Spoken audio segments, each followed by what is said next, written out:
प्रिय विद्यार्थियों, स्वागत है आपका BA second year political science class में। विद्यार्थियों, हम डिस्कस कर रहे हैं पॉलिटिकल साइंस विषय का जो आपका सेकंड पेपर है, भारतीय राजनीति व्यवस्था। इसके फर्स्ट चैप्टर भारतीय राष्ट्रीय आंदोलन, नेशनल मूवमेंट इन इंडिया, इस पर हमारा डिस्कशन जारी है। सविनय अवज्ञा आंदोलन पर हमारा डिस्कशन जारी था। पिछले कुछ वीडियो से हमने सविनय अवज्ञा आंदोलन की पृष्ठभूमि, उसके कारण और पूरी उसकी जो विकास यात्रा किस तरीके से वो आरंभ हुआ, पूरा चला। 12 मार्च 1930 से आरंभ होकर और फिर 1934 तक का जो पूरा, उसको हमने 3 भागों में डिवाइड करके समझा था। तो सारा हमने सविनय अवज्ञा आंदोलन को समझ लिया कि किस प्रकार महात्मा गांधी के नेतृत्व में नमक सत्याग्रह के रूप में वो आंदोलन चला।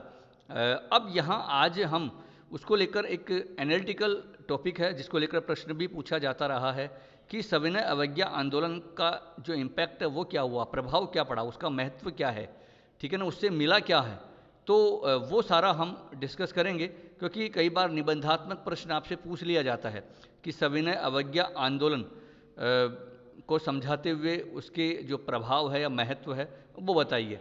तो फिर आप पूरा पृष्ठभूमि बताते हुए उसके महत्व आपको बताना पड़ेगा, चाहे आप जो इम्पैक्ट है वो चाहे आपको पूछे, चाहे प्रभाव पूछे, चाहे महत्व पूछे, तो आप बता सकते हैं। तो आइए देखते हैं जो सविनय अवज्ञा आंदोलन के जो प्रभाव है वो क्या है। देखिए, जो विद्यार्थी नहीं जुड़े हैं उनको मैं बता दूं, वो सारे जो वीडियो हमने जो सारे टॉपिक डिस्कस किए हैं वो प्लेलिस्ट सेक्शन में जाके देख सकते हैं। उसका जो लिंक है आपको इस वीडियो के डिस्क्रिप्शन में भी मिल जाएगा, या फिर चैनल के प्लेलिस्ट सेक्शन में जाके आप देख सकते हैं। आइए आज की जो टॉपिक की शुरुआत हम करते हैं।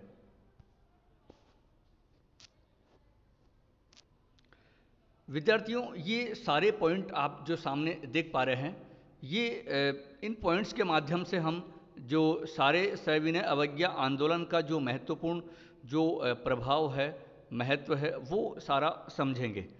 तो आइए देखते हैं, एक एक टॉपिक को, एक एक पॉइंट को आप समझने का प्रयास करें। देखिए, सबसे पहला प्रभाव, सबसे पहला महत्व कि आप देख पा रहे हैं, असहयोग आंदोलन की तुलना में अधिक व्यापक।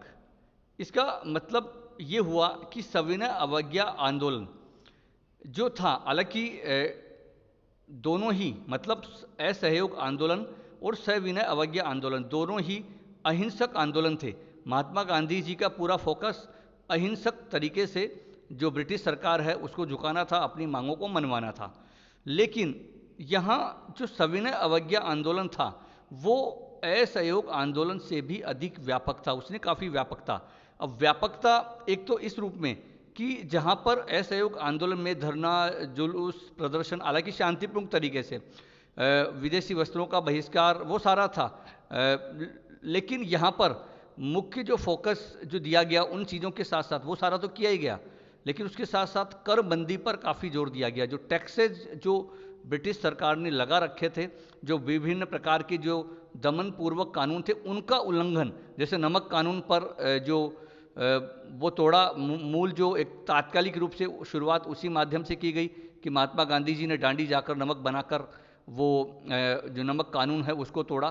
तो यह करबंदी पर जो टैक्सेस लगा रहे थे कि उसको देने से मना कर दिया किसानों ने, व्यापारियों ने। तो जो एक तो प्रभाव ये था इस आंदोलन का कि इसने और अधिक व्यापकता ली, मतलब जो ब्रिटिश सरकार को एक तरह से और भी अधिक झटका इसने दिया, काफ़ी हिला दिया कि अब जो भारत में जो राष्ट्रीय आंदोलन है वो काफ़ी तीव्र होता जा रहा है और काफ़ी जो भावनाएं लोगों की भड़क रही है, ये एक ब्रिटिश सरकार को इंडिकेशन चला गया था कम से कम। तो ये एक इसका काफ़ी महत्व आप बता सकते हैं। दूसरा जो आप देख पा रहे हैं कि भारतीयों में राष्ट्रीयता की भावना का नव संचार। देखिए, इस आंदोलन से, यद्यपि बेशक असहयोग आंदोलन में भी जो लोगों की भागीदारी थी, लेकिन अब एक उस आंदोलन में जो सफलता मिली थी महात्मा गांधी जी को कि आम आदमी को वो जोड़ पाए थे नेशनल जो मूवमेंट में। इससे पहले ऐसा नहीं था, जो मध्यम वर्ग और शिक्षित लोग ही कांग्रेस से जुड़े हुए थे, वही उनकी सीधी सीधी भागीदारी थी। लेकिन असहयोग आंदोलन में जन भागीदारी को बढ़ावा दिया। लेकिन यहाँ अब और भी ज़्यादा लोगों में एक राष्ट्रीयता की जो भावना है उसका नव संचार हो गया था सविनय अवज्ञा आंदोलन के दौरान। उनकी जो भागीदारी है जो भी बढ़ गई थी और एक नया संचार, एक राष्ट्रीयता की भावना एक तरह से यहाँ पर उभर के सामने आई थी बहुत अधिक। तो ये भी इस आंदोलन का काफ़ी महत्व आप बता सकते हैं। तीसरा जो पॉइंट आप देख पा रहे हैं कि स्वतंत्रता प्राप्ति हेतु जनता के आत्मविश्वास में अभिवृद्धि। देखिए, आज़ादी की जो लड़ाई लड़ रहे थे, मतलब स्वतंत्रता की बात तो थी, ठीक है, लेकिन यहाँ क्योंकि इससे पहले असहयोग आंदोलन में जो पूर्ण स्वतंत्रता की बात नहीं थी। सबसे महत्वपूर्ण बात तो ये है कि वहाँ पूर्ण स्वतंत्रता की बात नहीं थी, वहाँ डोमिनियन मतलब अधिराज्य की बात थी, वहाँ पूर्ण। लेकिन जो सविनय अवज्ञा आंदोलन में एक महत्वपूर्ण बात ये रही कि आपको मैंने बताया भी था कि जो लाहौर अधिवेशन था 1929 में, वहाँ पूर्ण स्वराज्य का प्रस्ताव पहली बार कांग्रेस में पारित किया गया। मतलब यहाँ पहली बार पूर्ण स्वतंत्रता की मांग की गई और उस उद्देश्य को लेकर आंदोलन लड़ा गया। तो कहीं न कहीं अब जनता को ऐसा लगा था कि पूर्ण स्वतंत्रता प्राप्त हमें करनी है। तो पूर्ण जो स्वतंत्रता प्राप्त करने के लिए जनता के आत्मविश्वास की एक तरह से अभिवृद्धि करने में ये आंदोलन काफ़ी महत्वपूर्ण साबित हुआ था। अब यहाँ से लगने लगा था भारतीय जनता को कि भारत, अब हमें ब्रिटिश जो सरकार को यहाँ से बिल्कुल खदेड़ना है और हमें देश को पूर्ण रूप से आज़ादी दिलानी है। ठीक है। चौथा पॉइंट आप देख पा रहे हैं कि जो आंदोलन का जो सविनय अवज्ञा आंदोलन था, उसका जीवन के सामाजिक क्षेत्र में, सांस्कृतिक क्षेत्र में, आर्थिक क्षेत्र में, मतलब सभी पक्षों पर एक पॉजिटिव अनुकूल प्रभाव पड़ा। मतलब ऐसा नहीं है कि कोई सीमित दायरे में, मतलब जीवन के हर पक्ष पर, चाहे हम सामाजिक जो पक्ष की बात करें, चाहे हम आर्थिक पक्ष की बात करें और चाहे हम सांस्कृतिक पक्ष की बात करें, तो हर पक्ष पर इस आंदोलन का प्रभाव पड़ा। आपने देखा कि सामाजिक क्षेत्र में इसमें भागीदारी बढ़ी, मतलब महिलाओं ने भी भाग लिया, ठीक है ना, और समाज के सभी तबकों ने इसमें भागीदारी करी इस आंदोलन में। इसके अलावा जो आर्थिक क्षेत्र में किसान हो, चाहे मजदूर हो, चाहे व्यापारी हो, श्रमिक हो, मतलब सबकी भागीदारी रही। जो टैक्सेज जो लगा रखे थे उसमें काफ़ी मतलब उनका उल्लंघन किया गया। तो भारतीय जीवन के जो विदेशी जो वस्त्रों का बहिष्कार किया, उसमें जो लघु उद्योग, कुटीर उद्योग को जन्म मिला, मतलब जो भारतीय जो मिलें हैं वो वापस एक तरह से सजग हो गई।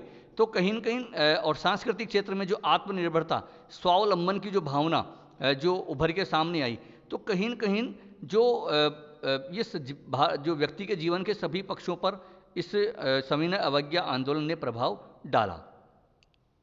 नेक्स्ट जो पांचवा पॉइंट आप देख पा रहे हैं कि जन आंदोलन होने के कारण देश के सभी वर्गों का समर्थन।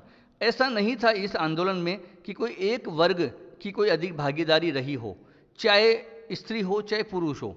इससे पहले महिलाओं की इतनी अच्छी भागीदारी नहीं रही, चाहे गरीब हो चाहे अमीर हो, चाहे किसान, मजदूर, व्यापारी, मतलब शिक्षित, अनपढ़, सभी समाज के जितने भी तबके होते हैं सभी वर्गों की इसमें भागीदारी देखने को मिले। ये बड़ी महत्व, इसलिए हम जन आंदोलन मतलब जन भागीदारी जो रही इस आंदोलन में, वो काफ़ी महत्वपूर्ण इफेक्ट बताती है इस आंदोलन का, कि प्रत्येक वर्ग को एक नई आशा की किरण जगी और वो सबकी भागीदारी इसमें रही। तो ये एक बहुत महत्वपूर्ण बात थी और इसी ने जो ब्रिटिश सरकार पर काफ़ी जो इम्पैक्ट डाला था कि अब इसमें आंदोलन में जो काफ़ी अच्छी खासी प्रत्येक वर्ग की भागीदारी हो रही है, तो उनको संभालना भी काफ़ी मुश्किल हुआ था। और इसलिए आपको ध्यान है कि गोलमेज सम्मेलन तक बातचीत के लिए भी उन्होंने कोशिश करी थी ब्रिटिश सरकार ने।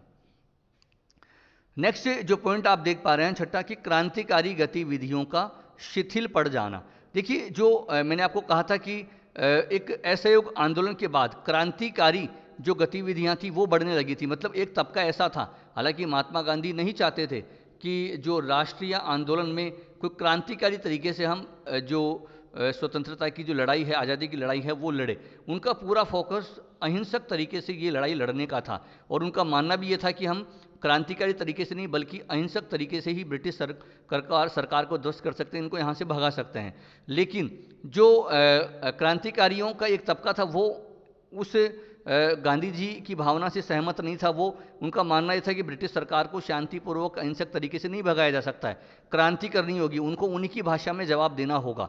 लेकिन यहाँ ऐसे सविनय अवज्ञा आंदोलन की दृष्टि से हम देखें तो एक महत्वपूर्ण इफेक्ट ये पड़ा था इससे कि जो क्रांतिकारी गतिविधियां शुरू हुई थी असहयोग आंदोलन के बाद विशेषकर, वो कहीं न कहीं शिथिल पड़ गई थी। मतलब क्योंकि एक नई आशा की किरण इस आंदोलन में जगी कि जो क्रांतिकारियों को जो आम जनता को का बहुत ज़्यादा समर्थन मिला नहीं, और उन्होंने फिर महात्मा गांधी ने उनको अपनी तरफ खींचने का प्रयास किया और अहिंसक तरीके से जो ये लड़ाई है राष्ट्रीय आंदोलन की, वो लड़ने पर अपने साथ उन्होंने शामिल किया। तो इससे क्रांतिकारी जो गतिविधियां, हाँ पूर्ण रूप से समाप्त तो नहीं, लेकिन हाँ कुछ शिथिल जरूर पड़ गई थी, कुछ कमी उनमें आई थी। तो ये भी एक महत्वपूर्ण प्रभाव आप बता सकते हैं। 7वां पॉइंट आप देख पा रहे हैं कि विदेशों में भारतीयों के प्रति एक नैतिक सहानुभूति मतलब जग रही थी। आप बता, क्योंकि यहाँ पर जो इतना लंबा मूवमेंट चल रहा था, जिस तरीके से भागीदारी थी, तो कहीं न कहीं इसका जो विदेशी जो सरकारें थी उनका जो एक जो सहानुभूति की जो भावना है वो भारतीयों के प्रति थी। अब ब्रिटेन पर एक नैतिक दबाव भी ये डाला जा रहा था कि जो भारत में जो आंदोलन अब चल पड़ा है, कम से कम अब कहीं न कहीं जो ब्रिटेन जो है भारत से उपनिवेश अपना हटाए और उनको आज़ादी प्रदान करे।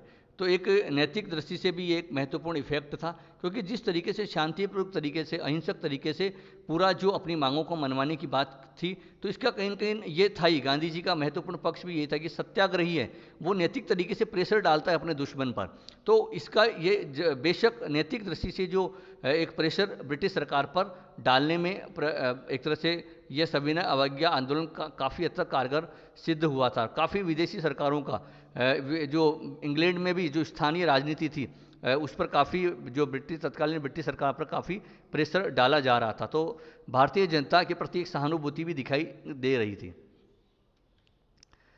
नेक्स्ट जो आप देख पा रहे हैं 8वां पॉइंट, कि भारतीयों में अहिंसा की शक्ति पर विश्वास। ठीक है, मतलब जैसे कि मैंने कहा बार बार कि अब आंदोलन जिस तरीके से चलाया जा रहा था अहिंसक तरीके से, तो कहीं न कहीं एक जो भारतीयों को ऐसा लग रहा था कि हम अहिंसक तरीके से आंदोलन चलाएंगे तो कहीं एक दिन हमें जरूर स्वतंत्रता प्राप्त होगी, ब्रिटिश सरकार को जरूर झुकना पड़ेगा। तो इससे पहले असहयोग आंदोलन में भी ऐसा हुआ।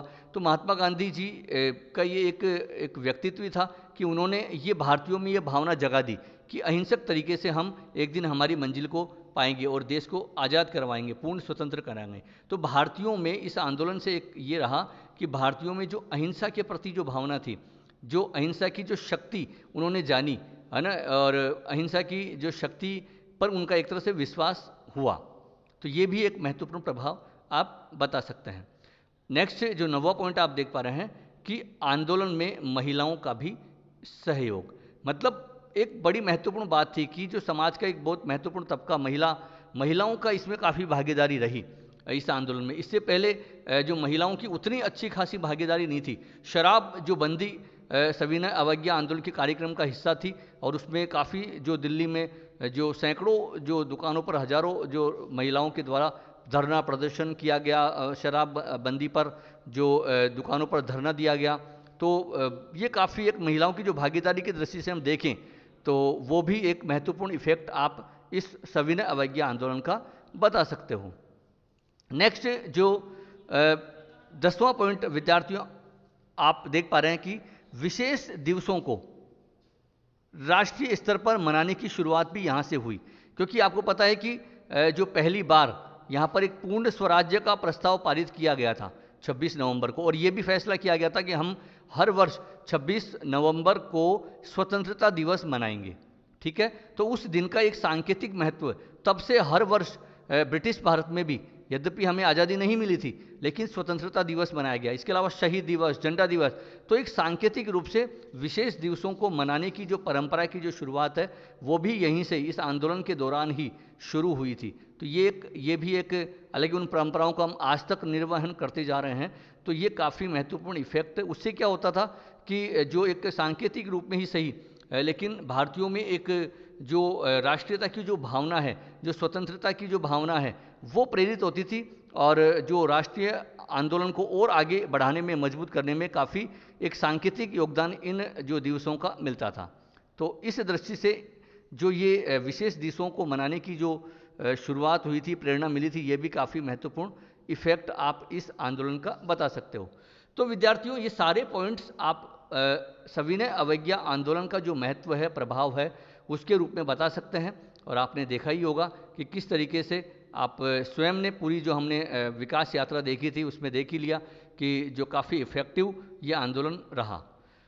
तो बस आज के वीडियो में तो हम इतनी ही बात करेंगे। तो ये आपका जो सविनय अवज्ञा आंदोलन का जो टॉपिक है वो तो अब समाप्त होता है। इसको लेकर कोई भी प्रश्न आपसे पूछे जाए तो आप आराम से अटेंड कर सकते हैं। जो मैंने पिछले वीडियो में आपको सारी बातें बताई है, छोटा प्रश्न हो चाहे निबंधात्मक, लघुतरात्मक, अति लघुतरात्मक, सब क्वेश्चन यहाँ से पुटअप हो सकते हैं। आराम से आप कोई भी टॉपिक मतलब कोई भी क्वेश्चन इनसे बाहर नहीं जाएगा, बशर्ते आप इनको अच्छे से जो सारे नोट्स आपको प्रोवाइड किए जा रहे हैं उनको नोट करें, उनको अच्छे से याद करें। जो डेट महत्वपूर्ण डेट है, वैसे मैं आपको बहुत कम डेट बता रहा हूँ, उनको आप ज़रूर याद करें जो परीक्षा की दृष्टि के लिए काफ़ी महत्वपूर्ण है, और उनका प्रयोग भी करें, अपने आंसर में प्रेजेंट भी करें उनको, तो काफ़ी जो इफ़ेक्टिव आपका आंसर होगा। तो विद्यार्थियों, आशा है आपको ये टॉपिक समझ में आ गया होगा। तो नेक्स्ट हम अब भारत छोड़ो आंदोलन पर बात करेंगे नेक्स्ट वीडियो में।